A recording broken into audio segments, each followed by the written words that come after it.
Guys एक बार फिर से स्वागत है आपका एक और नई वीडियो में। आज हम जानने वाले हैं फेडरल रजिस्टर के बारे में। फेडरल रजिस्टर जानने से पहले हमें फेडरलिज्म के बारे में जानना होगा। फेडरलिज्म एक तरह की सरकार है जिसमें पावर का डिसेंट्रलाइजेशन हो रखा है, यानी कि from top to bottom power का एलोकेशन हो रखा है, जैसे central government, state government, district level पे एमसी या फिर पंचायत राज। अर्थात किसी एक सरकार के पास एब्सोल्यूट पावर ना होते हुए पावर का डिवीजन हो रखा है इन हायरार्कियल ऑर्डर। और गैस अगर हम फेडरलिज्म को दूसरे शब्दों में समझना है तो किस प्रकार समझ सकते हैं। मान लीजिए आपकी कॉलोनी में कूड़े की ढेरी लग गई है, या फिर आप अपनी कॉलोनी की सड़क बनवाना चाहते हैं, तो आप किसे कांटेक्ट करेंगे? आप अपने कमेटी घर यानी कि म्युनिसिपल कॉर्पोरेशन ऑफिस को फ़ोन करेंगे ताकि वो कूड़े का करकट जो लगा हुआ है वो जल्दी से जल्दी हटवा दें। कुछ स्पेशल केसेस होंगे, ये रेयरेस्ट फॉर्म होगी कि सरकार आपकी ना सुने, म्युनिसिपल कमेटी कॉर्पोरेशन ना सुने, तो आप पीएम को या फिर स्टेट गवर्नमेंट जो भी है आपकी उसको चिट्ठी लिखेंगे। बट हम रेयर नॉर्मल केसेस में तो हम म्युनिसिपल कॉर्पोरेशन या फिर कमेटी या एमसी को ही कंप्लेंट करेंगे ऐसा। और आखिरकार ऐसा क्यों है? क्योंकि पावर का डिसेंट्रलाइजेशन क्यों है? क्योंकि फेडरलिज्म है।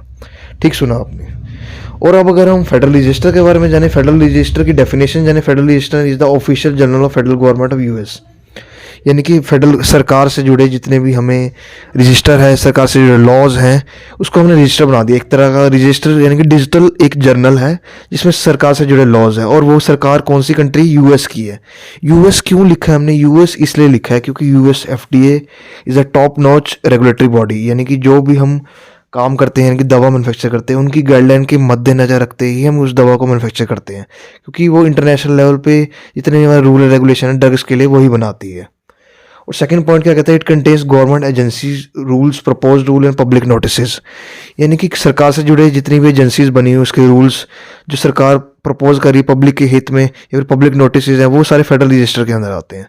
गैस आप जैसे ही हम अपने फेडरलिज्म समझा हुआ, एक डाउट आपके मन में ये शंका जरूर आई होगी कि डेमोक्रेसी फेडरलिज्म का पार्ट है। यस, फेडरलिज्म के अंडर ही आती है डेमोक्रेसी। एक तरह की democracy is a part of federalism, क्योंकि उसमें भी पावर का डिसेंट्रलाइजेशन है। जैसे आप देखते हैं सेंट्रल गवर्नमेंट हमारी, स्टेट गवर्नमेंट या फिर डिस्ट्रिक्ट लेवल पे। तो फिर एक दूसरी हमारी गवर्नमेंट होती है यूनिटरी गवर्नमेंट। यूनिटरी गवर्नमेंट मतलब एक ही सरकार के पास एब्सोल्यूट पावर है। जैसे हम देखें कोरिया होगी हमारी कंट्री, इसमें डिक्टेटरशिप चलती है, यानी कि एक ही लीडर है, उसी को अंडर सारा हमारा सरकार काम करती है। मतलब पब्लिक जो है सारा काम उसी को, एक सिंगल लीडर को ही रिपोर्ट करना होता है। फ्रेंड्स, अगला महत्वपूर्ण पॉइंट यानी कि तीसरा पॉइंट है, it is updated daily by 6 AM and publish from Monday to Friday except federal holidays. यानी कि सुबह 6 बजे से पहले पहले इसकी साइट है वो अपडेट हो जाती है। और साथ ही ये रोज़ पब्लिश होता है सरकारी छुट्टी यानी कि फेडरल हॉलीडेज़ को छोड़कर, और साथ ही वीकेंड्स या फ्राइडे सैटरडे संडे को छोड़कर रोज़ अपडेट होता है। और फ्रेंड्स, अगले महत्वपूर्ण पॉइंट है, final rules promulgated in the federal register are ultimately reorganize by topic and codified in CFR। यानी कि जितने भी रूल सरकार द्वारा दिए जाते हैं, प्रपोज किए जाते हैं, उसको हम प्रोमलगेट स्थापित कर देते हैं फेडरल रजिस्टर में। बट स्थापित करने से पहले उसको रीऑर्गेनाइज किया जाता है टॉपिक वाइज और कोडिफाइड किया जाता है CFR में। मान के चलिए कि क्या आपका असली जो हमारा CFR होता है 50 टाइटल में डिवीजन होता है उसका। और टाइटल 1 हमारा मान लीजिए कि एग्रीकल्चर से रिलेटेड, टाइटल 2 हेल्थ केयर से रिलेटेड, टाइटल 3 हाईवेज या कुछ भी मान ली, टाइटल 4 हमारा जो है बैंकिंग एंड फाइनेंस से रिलेटेड है। तो जब भी कोई नया रूल पास होगा या सरकार द्वारा दिया जाएगा तो उसे हम पहले उस कैटेगरी में प्लेस करेंगे, रीऑर्गेनाइज करेंगे जिससे जुड़ा होगा। यानी कि हाईवे की सड़क, यानी कि नया हाईवे मान लीजिए तैयार किया गया है, तो उसको हाईवे वाली टाइटल 4 में कोडिफाई किया जाएगा, प्लेस किया जाएगा, तभी पब्लिश होगा वो। फ्रेंड्स, अगर हम अगली स्लाइड की ओर बढ़े, देखिए अगली स्लाइड क्या कहती है। फेडरल रजिस्टर की मैंने एक स्क्रीनशॉट दिखाना चाहा है। इसमें ट्यूसडे 3 जनवरी का एक स्क्रीनशॉट है जिसमें साइट है। करंट इशू हमारा दिखा रहा है कि 72 डॉक्यूमेंट 35 एजेंसी से लिए गए हैं। पब्लिक इंस्पेक्शन में 4 डॉक्यूमेंट हैं। और नीचे देखिए टोटल 9,07,199 डॉक्यूमेंट्स हैं, जिसमें हम कोई भी जर्नल यानी कि उससे सरकार से जुड़ा कोई भी नोटिस है या रूल पास किया गया उसका जर्नल हम ढूंढ सकते हैं। सर्च का ऑप्शन है, सर्च हमने दे रखा है, तो अब ये खुद भी इसकी फेडरल रजिस्टर की वेबसाइट पर जाएंगे तो आप देख सकते हैं। और फ्रेंड्स, अगली जो अगर हमें हिस्ट्री जानेंगे, हिस्ट्री कैसे किस प्रकार इसका जो छपा था। Federal register was created in July 1935। सबसे पहले ये जो फेडरल रजिस्टर था जुलाई 1935 में तैयार किया गया था। और जिसकी फर्स्ट कॉपी है इशू कब की थी? 1936 में। और जो FR है यानी फेडरल रजिस्टर कंपाइल अप किससे किया गया था? ऑफिस ऑफ फेडरल रजिस्टर, इनकी ऑफिस है फेडरल रजिस्टर, उसको उनके द्वारा कंपाइल अप किया गया था विद इन नारा, national archives and record administration. उन्हीं रिकॉर्ड के अंडर हमें कंपाइल अप किया था और प्रिंटेड जो प्रिंट हुआ था, यानी कि जो इसका प्रिंट किया गया था वो गवर्नमेंट पब्लिशिंग ऑफिस द्वारा किया गया था। और फ्रेंड्स तीसरा पॉइंट है इसमें, there are no copyright restriction on the federal register as an work of US government it is in public domain. यानी कि कोई भी कॉपीराइट रिस्ट्रिक्शन, यानी कि इस हमारा जो फेडरल रजिस्टर को किसी भी हमने इंटेलेक्चुअल प्रॉपर्टी राइट से प्रोटेक्ट नहीं किया गया, क्योंकि ये पब्लिक डोमेन में हमारे जो रूल है पब्लिक डोमेन में पास किया गया, यानी कोई भी पब्लिक इस रूल को बिना परमिशन के इसे यूज़ कर सकता है। और साथ ही इस पे कॉपीराइट रिस्ट्रिक्शन कोई नहीं है, चाहे ये किताब या रूल कोई भी हम उठा लें, इस पे कोई भी पेटेंट या आपका कॉपीराइट नहीं लगेगा, क्योंकि ये पब्लिक डोमेन का काम है, एक्सक्लूडेड है आईपीआर से। फ्रेंड्स अब हम जानेंगे कि फेडरल रजिस्टर किन चीज़ों से मिलकर बना है, यानी कि कंटेंट क्या देखने को मिलता है फेडरल रजिस्टर के अंदर। It provide means for the government to announce to the public changes to the government policies requirement and guidance.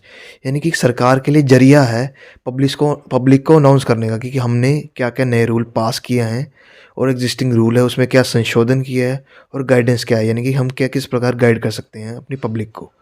अगला पॉइंट क्या है, प्रपोज रूल्स एंड रेगुलेशन की प्रपोजल, जो नए रूल प्रपोज किया है और ये प्रपोज रूल को फाइनल हो या फाइनल रूल्स हैं। चेंजेस टू एग्जिस्टिंग रूल, यानी कि जो एग्जिस्टिंग रूल्स में क्या क्या संशोधन किया गया है।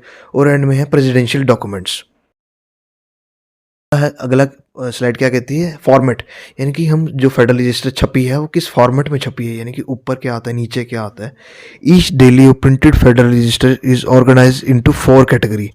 फर्स्ट पॉइंट है प्रेसिडेंशियल डॉक्यूमेंट्स, सेकंड है रूल्स एंड रेगुलेशन, थर्ड है propose rule including petition to agency from public, D है notice such a schedule hearings and meetings. C point में देखिए हमारी जो पटिशन है, यानी कि जितनी भी याचिकाएं होती हैं पब्लिक द्वारा एजेंसीज़ को या सरकारी जितने भी दफ्तर हैं, वो चीज़ें भी इसी के अंदर ही आती है फेडरल रजिस्टर के अंदर। और नोटिस यानी कि शेड्यूल हियरिंग एंड मीटिंग्स, जो जो हमारी नोटिस सरकार ने अनाउंस करना है वो भी फेडरल रजिस्टर के अंदर छाप देती है कि हमने मीटिंग करनी है या फिर हियरिंग्स है हमारी। फ्रेंड्स अगली स्लाइड क्या कहती है, अवेलेबिलिटी, यानी कि जो फेडरल रजिस्टर कहाँ का अवेलेबल है, यानी उपस्थित क्या क्या है। जो कॉपीज़ ऑफ फेडरल रजिस्टर में भी obtain from the US government publishing office. अगर आपने हार्ड कॉपी लेनी है तो आप यूएस गवर्नमेंट पब्लिशिंग ऑफिस जाएंगे। और इसके फ्री सोर्सेज हैं, यानी कि ऑनलाइन आपको अवेलेबल है 1994 से। और अगर आप आउटसाइड यूएस उस उनकी कॉपी फेडरल रजिस्टर की लेना चाहते हैं तो आप फेडरल रजिस्टर कैरी कर सकते हैं, यानी कि जो जितनी भी मेजर लाइब्रेरी उन्हें फेडरल रजिस्टर देखने को मिलेगा। और पेड सोर्सेज में कुछ हमारे सॉफ्टवेयर के नाम है हिनोलिन, लेक्सिस नेक्सस और Westlaw. That's it for today guys. आशा करता हूँ वीडियो आपको अच्छी लगी।